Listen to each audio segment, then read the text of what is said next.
عبداللہ بن زید نے انہیں روکا بھی تھا، لیکن وہ نہ رکے۔ وہ اپنے چند ہمراہیوں کے ساتھ وہیں کھڑے رہے۔ ادھر بھاگتے دشمنوں میں سے خالد بن ولید کی نظر اس پہاڑی پر پڑی۔ ان کی تیز نظر نے فوراً بھانپ لیا کہ اس طرف سے مسلمان غافل ہیں اور ان پر دوبارہ حملہ کیا جا سکتا ہے۔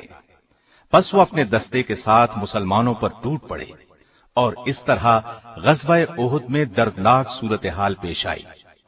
یہ خالد بن ولید کی جنگی صلاحیت تھی جس سے مسلمانوں کے پاؤں اکھاڑ دیے۔ گویا اسلام لانے سے پہلے بھی یہ اپنی صلاحیتوں کا لوہا منوا چکے تھے۔ اسلام نے ان کی شخصیت میں جو جلا پیدا کی، اب اس کا حال سنیے۔ اپنے اسلام لانے کا واقعہ خود انہی کی زبانی سنیے۔ فرماتے ہیں، خالد بن ولید فرماتے ہیں، اسلام قبول کرنے سے پہلے میں قریب قریب ہر مارکے میں رسول اللہ صلی اللہ علیہ وسلم کے مقابلے میں خم ٹھونک کر آیا، لیکن ہر مرتبہ آپ کا رعب اور دبدبہ میرے دل پر طاری ہوا، یہاں تک کہ اللہ تعالی نے میرے دل میں اسلام کی محبت پیدا کر دی۔ ایک مرتبہ رسول اللہ صلی اللہ علیہ وسلم اپنے صحابہ رضی اللہ عنہم کو میدان جنگ میں ظہر کی نماز پڑھا رہے تھے۔ میں نے دل میں سوچا یہ بہت اچھا موقع ہے، اس وقت حملہ کر دیا جائے تو مسلمانوں کو زبردست نقصان پہنچایا جا سکتا ہے، لیکن حوصلہ نہیں پڑ رہا تھا۔ مجھے یوں لگا جیسے کوئی غیبی طاقت مجھے روک رہی ہے۔ پھر نبی صلی اللہ علیہ وسلم نے اسی میدان میں عصر کی نماز پڑھائی۔ ایک بار پھر سوچا حملہ کروں، لیکن قدم آگے نہ بڑھے۔ اس وقت میں نے جان لیا پردہ غیب سے ان کی مدد ہو رہی ہے۔ یہ یقیناً خطہ عرب بلکہ پوری دنیا پر غالب آئیں گے۔ جب مکہ فتح ہو گیا اور نبی صلی اللہ علیہ وسلم مدینہ واپس تشریف لے گئے تو اس وقت میں اپنے بارے میں سوچنے لگا، اب میں کیا کروں؟ کہاں جاؤں؟ حبشہ چلا جاؤں یا شاہ ہرقل کے پاس چلا جاؤں؟ اپنا آبائی مذہب چھوڑ کر یہودی ہو جاؤں یا عیسائیت اختیار کر لوں، یا کسی عجمی ملک کی راہ لوں، یا اپنے گھر میں بیٹھ رہوں؟ غرض طرح طرح کے سوال ذہن میں آ رہے تھے۔ انہی خیالات میں گم تھا کہ مجھے اپنے بھائی کا خط ملا۔ اس نے لکھا تھا، پیارے بھائی، میرے آقا نبی صلی اللہ علیہ وسلم نے ایک دن مجھ سے آپ کے بارے میں پوچھا تھا کہ خالد کہاں ہے؟ تو میں نے عرض کیا کہ اے اللہ کے رسول صلی اللہ علیہ وسلم، ایک دن میں خالد کو ضرور آپ کی خدمت میں لے آؤں گا۔ یہ ہو نہیں سکتا کہ میرا ذہین اور فہیم بھائی اسلام جیسی نعمت سے محروم رہ جائے۔ میں خط کے یہ الفاظ پڑھ کر جھوم اٹھا۔ آپ نے مجھے یاد فرمایا تھا۔ اسی دوران میں نے ایک گہری نیند میں خواب دیکھا۔ کیا دیکھتا ہوں، ایک تنگ و تاریک اور بے آب و گیاہ جگہ سے سرسبز، شاداب اور کھلے میدان کی طرف جا رہا ہوں۔ آنکھ کھلی تو دل میں ایک خوشگوار احساس پیدا ہوا اور میں نے مدینے جانے کا پختہ ارادہ کر لیا۔ ساتھ ہی میں نے خواہش کی کہ مدینے کی طرف جانے کے لیے کوئی ساتھی مل جائے۔ میں نے عثمان بن طلحہ رضی اللہ عنہ سے اپنے دلی ارادے کا ذکر کیا۔ وہ خوشی سے میرے ساتھ چلنے کے لیے تیار ہو گیا۔ آخر ہم روانہ ہوئے۔ دوران سفر عمرو بن عاص رضی اللہ عنہ ملے۔ انہوں نے مجھ سے پوچھا، کہاں جا رہے ہو؟ میں نے بتایا، اسلام کی کشش مجھے مدینے کی طرف کھینچے لے جا رہی ہے۔ پھر میں نے ان سے پوچھا، اور آپ کا ارادہ کہاں کا ہے؟ انہوں نے کہا، یہی جذبہ لے کر میں گھر سے نکلا ہوں۔ اب ہم تینوں ایک ساتھ چل پڑے۔ یکم سفر 8 ہجری کو مدینہ طیبہ میں نبی صلی اللہ علیہ وسلم کی خدمت میں حاضر ہوئے۔ میں نے نہایت ادب اور احترام سے آپ کو سلام کیا۔ آپ نے مسکراتے ہوئے میرے سلام کا جواب دیا۔ میں نے کلمہ پڑھ کر اسلام میں داخل ہونے کا اعلان کیا۔ اس پر رسول اللہ صلی اللہ علیہ وسلم نے فرمایا، خالد، تمہاری دانش اور فہم و فراست کی بنا پر مجھے امید تھی کہ تم ایک دن ضرور اسلام قبول کر لوگے۔ میں نے نبی صلی اللہ علیہ وسلم کے ہاتھ پر بیعت کرتے ہوئے عرض کی، اے اللہ کے رسول، میرے لیے اللہ تعالی سے دعا کریں، میں لوگوں کو تلوار کے ذریعے اسلام سے روکتا رہا ہوں اور مسلمانوں کے لیے طرح طرح کی مشکلات پیدا کرتا رہا ہوں۔ نبی صلی اللہ علیہ وسلم نے میری پریشانی دیکھ کر فرمایا، گھبراؤ نہیں خالد، اسلام قبول کرنے سے دور جاہلیت کے تمام گناہ خود بخود مٹ جاتے ہیں۔ میں نے عرض کیا، اس کے باوجود میری درخواست ہے، آپ میرے حق میں ضرور دعا کریں۔ چنانچہ نبی صلی اللہ علیہ وسلم نے میرے لیے دعا فرمائی، الہی خالد بن ولید کو بخش دے، الہی خالد بن ولید پر رحم فرما، الہی اس کی جملہ خطائیں معاف فرما، بلا شبہ تو بخشنے والا مہربان ہے۔ خالد بن ولید فرماتے ہیں، میں نے اپنا خواب ابو بکر رضی اللہ عنہ کو سنایا تو انہوں نے تعبیر بیان کرتے ہوئے فرمایا، تنگ و تاریک جگہ سے مراد کفر و شرک کی زندگی ہے اور سرسبز شاداب میدان سے مراد اسلام ہے۔ اللہ تعالی آپ کو کفر کی تاریکیوں سے اسلام کے وسیع اور روشن میدان کی طرف لے آیا ہے۔ اسلام قبول کرنا آپ کو مبارک ہو۔ خالد بن ولید کسی خوف یا لالچ کی بنیاد پر اسلام میں داخل نہیں ہوئے تھے۔ نبی کریم صلی اللہ علیہ وسلم کی شخصیت نے انہیں متاثر کیا تھا۔ اسلام کی عظمت ان کے دل میں گھر کر گئی تھی۔ انہوں نے جب تک اسلام قبول نہیں کیا تھا اس وقت تک یہ مسلمانوں کے خطرناک دشمن تھے۔ غزوہ احد کی مثال ہمارے سامنے ہے، لیکن جب یہی جمع سال مرد میدان اسلام کے پرچم تلے آئے تو ہر موقع پر انہوں نے سچے دل اور خلوص نیت کے ساتھ اسلام کے لیے تن من اور دھن کی بازی لگائی۔ انہوں نے اپنی پوری زندگی حق کی خاطر لڑتے ہوئے گزاری۔ ان کی زندگی میں بعض بہت مشکل لمحات بھی آئے، لیکن ہر مرحلے پر انہوں نے خوف اور نا امیدی کو اپنے قریب نہیں آنے دیا۔ انہوں نے جنگی تاریخ میں ایسے کارنامے انجام دیے کہ دنیا دنگ رہ گئی۔ آپ کی جرت، شجاعت اور عظمت کا اعتراف دشمن نے بھی کیا ہے۔